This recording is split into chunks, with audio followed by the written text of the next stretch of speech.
Okay, welcome to my look at Resident Evil: The Umbrella Chronicles for the Wii. It's a game that's about a year and a half old, but I'm doing this because of the recent announcement that Capcom's actually releasing this fall the sequel called Resident Evil: The Darkside Chronicles. And for those of you who haven't seen this game, I thought it'd be to your benefit to check it out.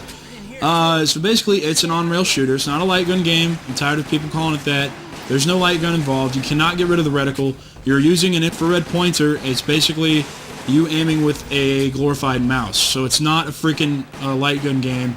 It is a rail shooter. It's no different than Star Fox. It just doesn't have ships and has zombies instead of, alien creatures and everything like that. So, look, yeah, the notion that I just compared Resident Evil to fucking Star Fox is out of this world awesome, isn't it? But that's what you get here on Fdup Plays. But anyway, this game basically has all the scenarios from the first Resident Evil game, Resident Evil 0, and Resident Evil 3. So those three games are involved here. It has all the characters that you know and love from them. Not actually, it doesn't have, like, Barry is not very involved, or any of those characters that you wish were, but... Anyway, they did what they could. You play as one of two characters in each of the levels, unless you are playing certain levels which involve single characters, say, such as Wesker. But you have to unlock those, and those are like, basically bonuses for doing well in the game. You can see I'm just going around shooting like mad right now. You actually get bonus points for destroying the environment, which is awesome because everything is practically destructible. And you get things that are hidden inside objects, like inside lights and stuff like that. You might find little snippets of storyline that you actually have to pick up, and different things like that. And that's one thing. This game is completely just fan-whack material. It is absolutely for those people that love the Resident Evil storyline. It fills in a lot of gaps that you don't quite understand because Resident Evil 4 wasn't very involved story-wise. So it fills in a lot of gaps that, you might have questions about. So if you're really interested in the Resident Evil story saga, just go ahead and pick this one up immediately because you're really missing out. It has a lot of material. The game is pretty good graphically. It runs in 480p and widescreen. I'm actually running it in 4:3 right now to preserve the integrity of the trailer that I'm going to show you after this. It is the first real gameplay trailer of Resident Evil: The Darkside Chronicles, the sequel to this game, and it is phenomenal. It's a really cool looking trailer.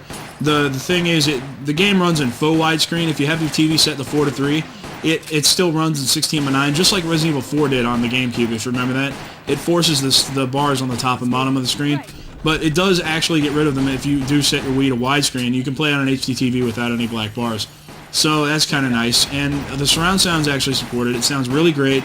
It has really great creepy-ass music, and it's really atmospheric. It's a lot more atmospheric than Resident Evil 5, that's for damn sure. And it's really returned back to the roots of Resident Evil when it was a horror series. You see, you have little quick-time events and things like that in this game, and it's pretty cool. You actually have to time them, perfectly, otherwise you take some damage. Also, you have upgradable weapons. You can unlock stars and things like that, and use them to upgrade your weapons after each level. And you can, collect new weapons, and God, there's a whole bunch of stuff in this game I'm not going to touch on, but it's really a lot of fun, I think. Some people criticize it because it's not like House of Dead. It's not, you can't get rid of the reticle. You can't shoot as fast as you want, but again, it's much more of a personal preference thing for me, but I like the atmosphere and stuff in this game a lot better than in like House of the Dead 2 or 3. House of the Dead Overkill's a really good fun game, but it's a totally different style of game. So they coexist together quite nicely, if you ask me. Gosh, there's really not a lot else to talk about. I guess one thing I could talk about is in the Darkside Chronicles, they've already said that they're making the critical hit points bigger and easier to hit. In this game, that's the one thing I really hate in this game is the freaking... It takes a lot of skill to hit them, but you see how your reticle gets like really small, like a little dotted sight right there at the top of his head. One shot, whenever it gets like that, it blows his head off, but it's really small, and it just takes a lot to actually hit his head. Yeah, it's just... It can get a little tough at times, especially when you're going for the critical hit points and you're trying to up your score. But other than that, the game's great, and I'd give it a strong recommendation for a purchase, not just a rental, because this game it's really worth your time and money. They really put a lot of time and effort into it, and especially for Resident Evil fan, it's a great buy. So go out and check out Resident Evil: The Umbrella Chronicles, and here is the Darkside Chronicles trailer.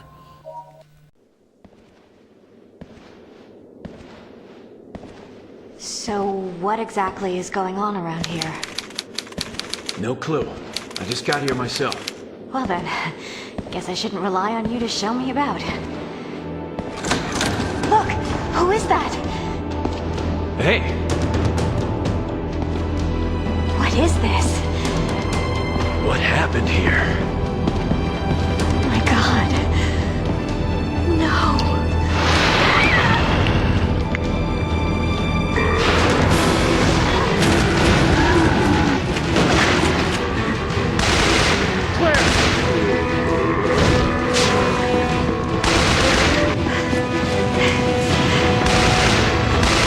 You alright?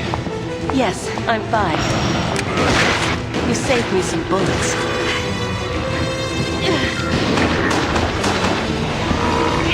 Leon! It's so quiet. Yeah, too quiet.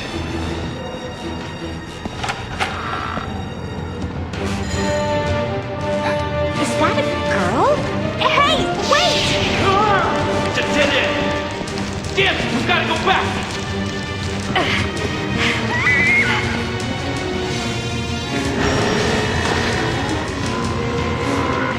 Please, come back here! Ah! What was that?